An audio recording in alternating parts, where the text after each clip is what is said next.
Hi, how you doing? Okay, tonight I saw a movie that a lot of you have probably never heard of. Believe me, it's new, and believe me, it's a movie. It's called The Spectacular Now. It's a new movie out in select cities right now. 154 theaters. I took a look online at this. 154 theaters. And, okay, what I want you to do right now is if you are on YouTube right now on your laptop, whatever, on your computer, I want you to open another tab. I'm going to take 5 seconds here. Wait for you to do that. Okay?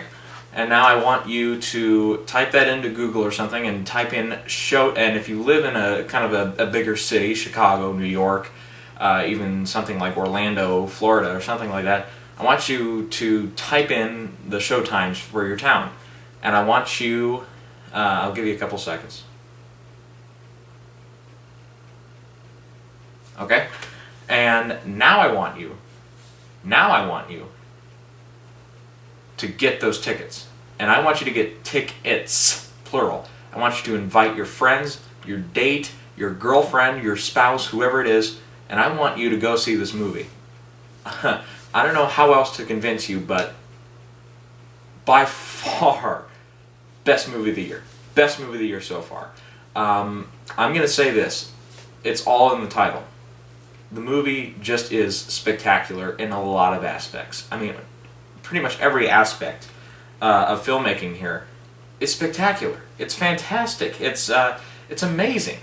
The acting is phenomenal. Also, okay, the acting is phenomenal. My acting is so phenomenal that I just can't stand it. The acting is phenomenal. The directing is phenomenal. The screenplay is fantastic. Everything, the lighting looks good. The art direction, there's not a whole lot of art direction. It's a smaller movie. The budget was not very high. Therefore, the realism that that's meant to set in, and the realism that you feel from this movie, is so much more affecting and so much more powerful. I don't know what else to say except you've got to go see this movie. I hope you've ordered like 5, 6, 7 dozen tickets by now, and you've got a whole posse of people, and you're ready to go see the movie. Because and I hear it's expanding wide this next coming week. So really, go see it. Make this an event. Okay, now I have seen a couple of commercials and some online stuff, so I know that they're advertising it. But basically, I'll give you a little bit of a gist of the plot. So we have this guy. I cannot remember his name for the life of me. But Miles Teller is the name of the actor who plays him. And he's this guy, really nonchalant, very partying, who basically says, let's live in the now. The moment, right now, where we are, that is worth something. The future, that's something else. Let's worry about that when we come to that bridge. We'll cross that bridge when we come to it. That kind of sort of thing. And anyway, so then he gets dumped by his girlfriend, or he dumps her. I can't remember what the whole thing was. They kind of really run over it quick to get you to the main introduction to the story here, which is he meets this character. For some reason I remember the girl better, I don't know, called Amy. Her name is Amy, and she is kind of this more shy girl who's almost on the total different wavelength of this guy played by Miles Teller. And I think his name is Shader, something, it starts with an S. Slippy, Slappy, Swanson? Samsonite. I was way off. You get that, don't you? Okay, but no. I think it's like Shader or Setter, or it's not Cheddar. I was just about to say Cheddar, but that's not it. It's going to come to me like halfway through the video. I know it is.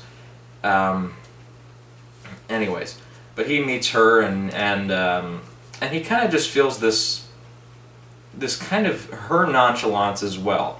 They're both kind of these nice, easygoing characters, except she kind of is a little bit more focused on not really the now, but on the future, on what's to come.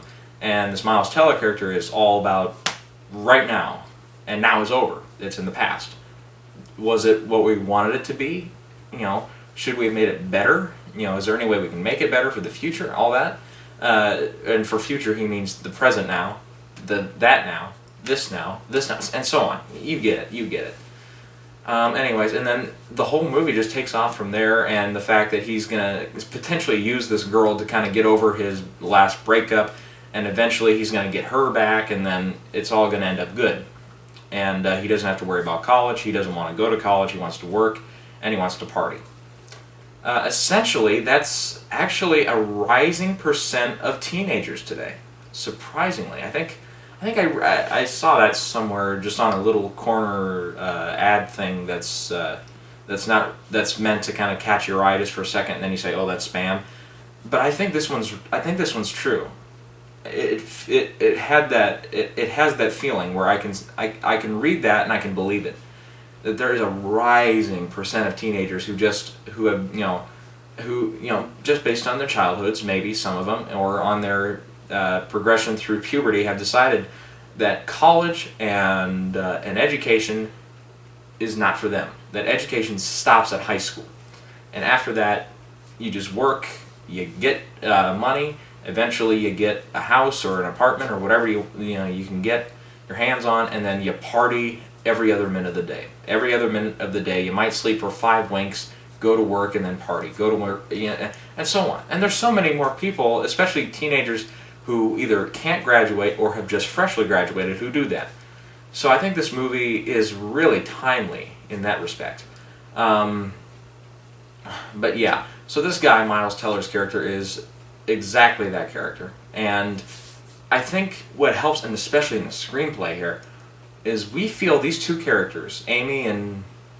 Okay, I have to come up with a character name for this guy, because I can't remember it. Let's call him Cheddar, just to be funny. So Amy and Cheddar... I'm going to be laughing. Sorry, I'm going to have to be laughing through this the whole time. Amy and Cheddar are basically... They're two human beings, and they are very real. Very, very real human beings. I do not doubt for 1 second, not 1 second, that there is no one out there who is like them. That they are complete originals. They might be in some aspects original, but you can find people like this out there. Probably hundreds of people, close to hundreds of people like this.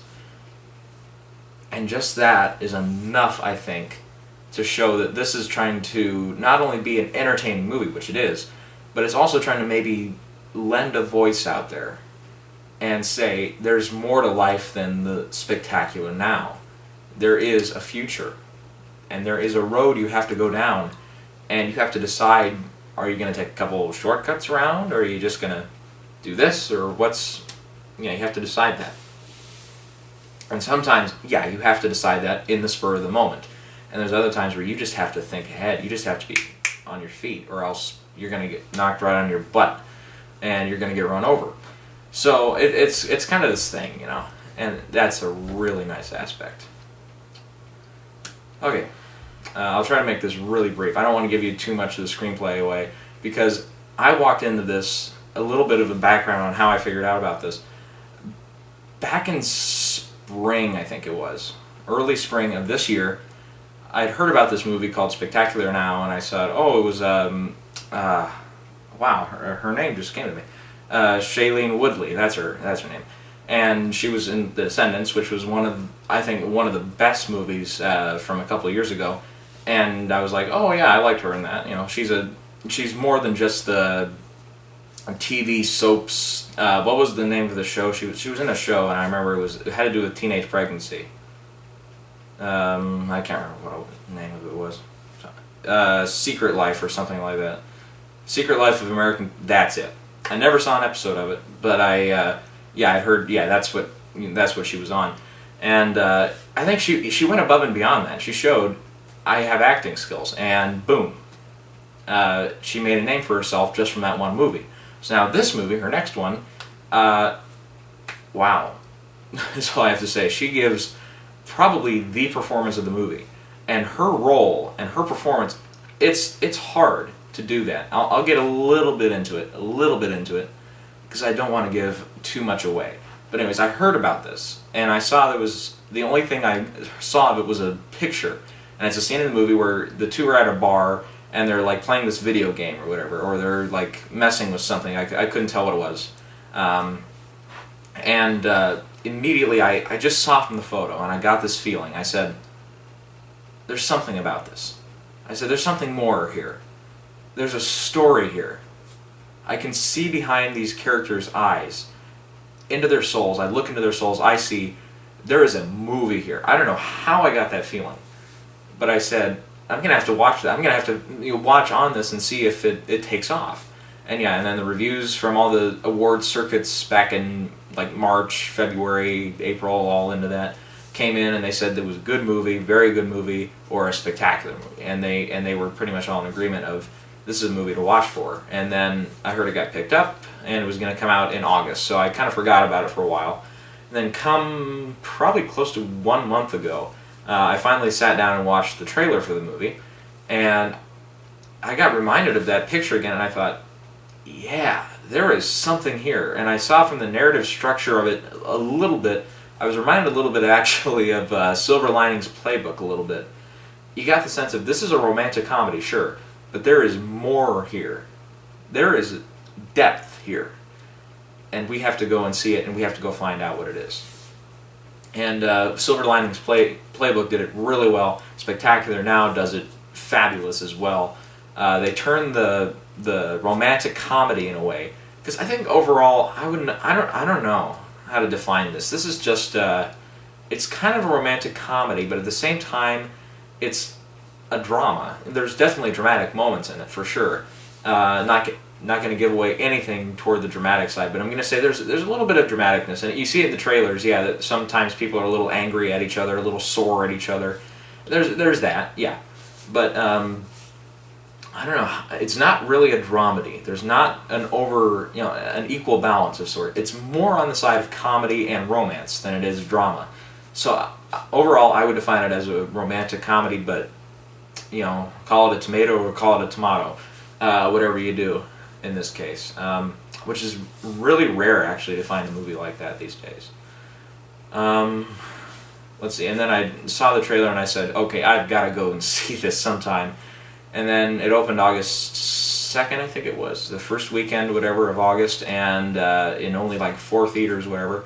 And I heard the numbers were good, people were going out to see it, the reviews were really coming in strong, and and that's what I watch is Rotten Tomatoes, of course. And right away from the reviews, I could tell from the positive reactions coming out of the critics' reviews and stuff, like giving it 4 out of 5s, 5 out of 5s, 4.5 out of 5s, whatever the score was.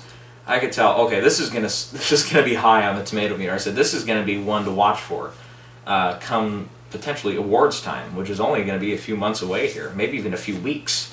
And I think Spectacular Now really needs to be thrown into that mix headstrong. There is a lot of good stuff here. The 2 lead actors remind me actually of Love Story from 1970, whatever, with Ally McGraw and Ryan O'Neal. And that movie got huge success back in the day, huge box office receipts, and good attention at Academy Awards.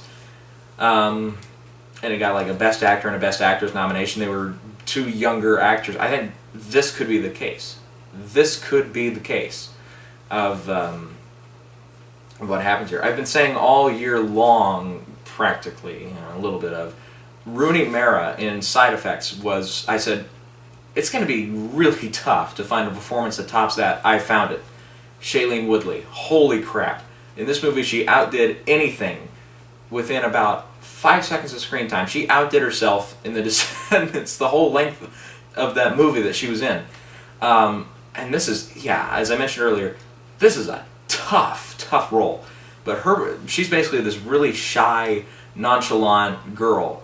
And holy hell, I don't know how she did it. I really don't know how she did it. But because I saw from the things that, of course, she's outwardly a very attractive girl. She's got the face, and she's got everything about her that would make That's very attractive.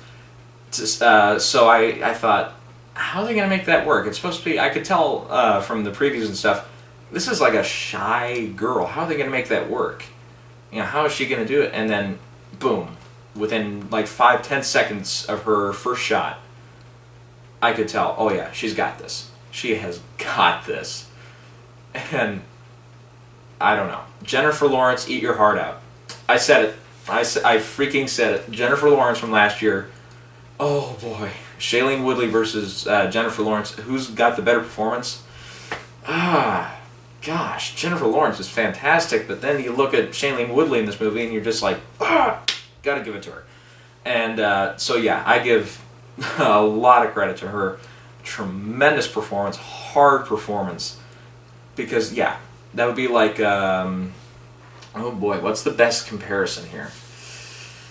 It'd be trying to, I don't know how to, I'm trying to think here. Like a Megan Fox character. It would be like Megan Fox back in like 2008, 2009 when she was, oh, I remember her from Transformers, she was the really sexy girl and all that stuff. It would be like trying to make her look really, really, really, really brainy and for her to pull it off, which I don't think she's been given a role like that ever.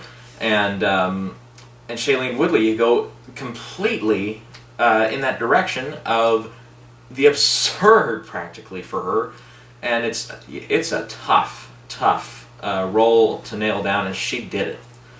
She had it, and I don't know what else to say, but I think she's going to get some awards attention here. Also good, of course, is Miles Teller. Now I did look up in the filmography.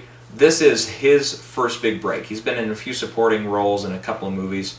I don't think I've seen him in anything personally, but yeah, he has some really good acting skills here. Just personally, his character has a lot to go through in the movie and a lot he's gone through before the movie. And to really bring that out and to totally bring that to the forefront of the plot and to also express it and very carefully, very, very carefully bring that out and not make it an overdramatic role. Don't make it a too funny role, but it's a very natural performance. A very, very natural performance. It's much more natural than Shailene Woodley's, because hers is, of course, a shyer character. And the shy characters are the hard ones to nail down, because you don't know how to make it too shy and, not too friendly and stuff. And that, I can't even imagine having to work with a role like that and getting anywhere close to a good review from it. That's just hard to do. And Miles Teller's role is, even though he has less acting chops and less, I would say, critical praise and star power going into this, he certainly has the easier role. It's the more natural role. You get to see probably on screen a lot more characters like Miles Teller than you do of Shailene Woodley. Shailene Woodley's roles in other films you don't see hardly at all. At least not up to that level of importance in the plot, and not up to that level of a performance. So yeah, she's got the harder role. This guy, practically any movie has an actor or a role or something somewhere they have to be very, very natural and very, very easygoing. And Miles Teller has that, and he even went a little bit above that. There's certain scenes that require him, to be an actor. And he did it. He totally did it. That's all I have to say about that. Okay, let's see. Otherwise, looking at the supporting cast, the girl, I don't know a whole lot of these actors' names, or actresses, I should say. But the girl from 21 Jump Street, who was the Jonah Hill's main love interest, is in the movie, and she plays the girlfriend character, Miles Teller, before, and we see her, she's not just a character we see in like 2 scenes and that's it. She gets an actually kind of good supporting role, and she did good in 21 Jump Street. She's very good here. Who else do we see? Of course, we see none other than Kyle Chandler in this movie. Of course, Kyle Chandler from Zero Dark 30, Argo, the best picture of last year, and he's like King Kong, and of course from television, Friday Night Lights. Yeah, this guy this is probably one of his finest supporting performances. On screen, at least. Maybe not his best. I think I have seen bits and pieces of like Friday Night Lights and stuff like that, and I do see that in that television show he is giving it all he's got, and he's hitting a lot of notes right. I have not seen, I don't think I've ever seen an episode of that show all the way through, but I've heard, and yeah, he did get some good reviews from that. But here the only thing is he's a very small role. I don't want to give away too much about what his role is, but as you see in the trailer, he's only there for like 3 or 4 shots, and yeah, he doesn't do a whole lot in the movie. But his role is definitely, in the end, you see an important one, and in the end, you see a very crucial one to whether or not this little section of the movie that he's in works or not. And he definitely helps make it work.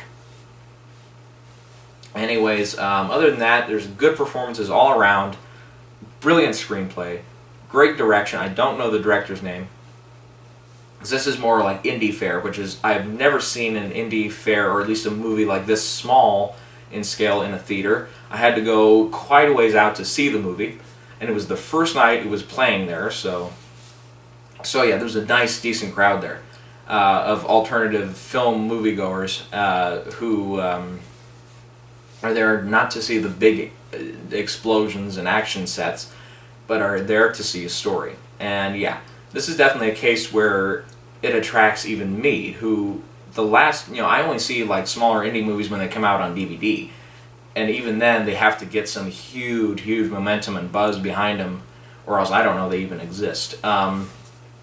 So yeah, for this movie to come to my attention like this, yeah, this potentially could be a big movie, and it's, like I said, it expands wide very soon. Go see it. Just go see it. I don't care who you are, just go see it. But I will say it's primed for an audience in one of two groups, one of two ages: college or high school, like high school juniors and seniors, upperclassmen in high school. They will get the most out of it. They will definitely get the most out of it. It kind of reminds me a little bit of a John Hughes in a current age film. It's a little bit of that. Overall, it kind of has that kind of Breakfast Club feel of, getting to know somebody and making friends with somebody that you normally wouldn't. And then it's also got that Ferris Bueller's Day Off kind of motif of, this is now, let's not waste a moment kind of feel. And yeah, it's kind of nice to see that. And overall, I think it's just a brilliant movie. I'll make this quick wrap up here.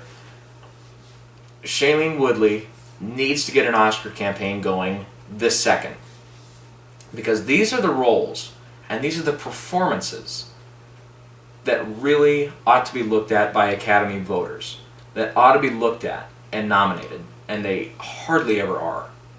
This is one of those roles. Like Rooney Mara's in Side Effects, I would love to see them both nominated. I don't know if it's going to happen, because from the awards contenders that I see coming, looks like Meryl Streep could get a nomination. She's in a Osage Orange something. It's some movie coming out that I haven't read a whole lot on. Nicole Kidman is doing a movie about Grace Kelly.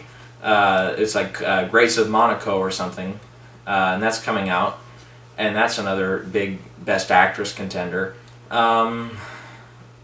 We could see potentially Amy Adams for the lead female performance in American Hustle. She could also be, of course, a supporting character. I think definitely from the trailers of American Hustle that Jennifer Lawrence is not going to be up again for Best Actress, more supporting actress, if she is that good. And she looks like she gives a different performance, definitely, than Silver Linings Playbook, and that's another one to watch for, just that whole movie. It looks like good performances all around in that.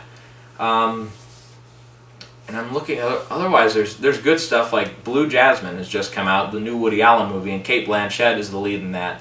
And a lot of people are saying to look at her and that she's going to be a nice, huge awards contender come in a couple of months. So, yeah.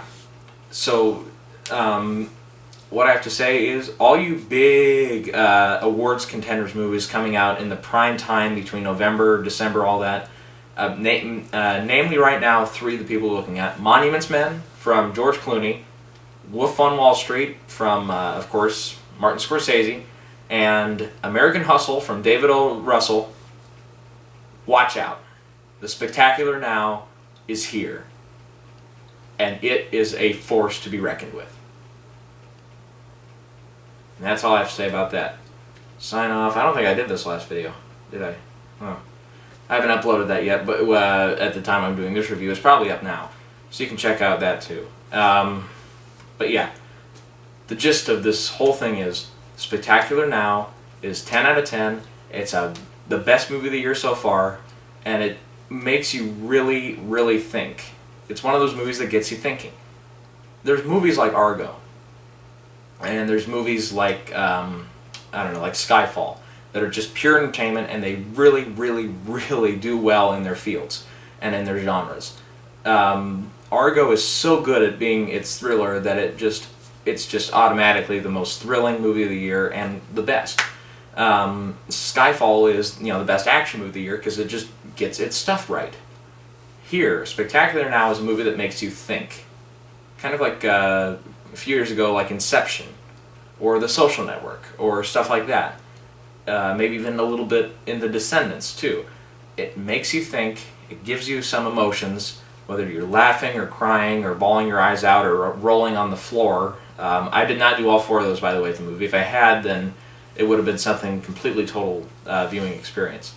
But this is a movie that you will enjoy. I practically 100% guarantee, because I know there's going to be some people out there who just don't look into this kind of low-budgeted movie, and they've been born and raised on the Sylvester Stallone and Arnold Schwarzenegger big action movies from the late 80s and 90s, and that's all they want to see. Maybe this movie is not for you, but for everyone else who likes, if you overall like a movie that has a good story, then The Spectacular Now is for you.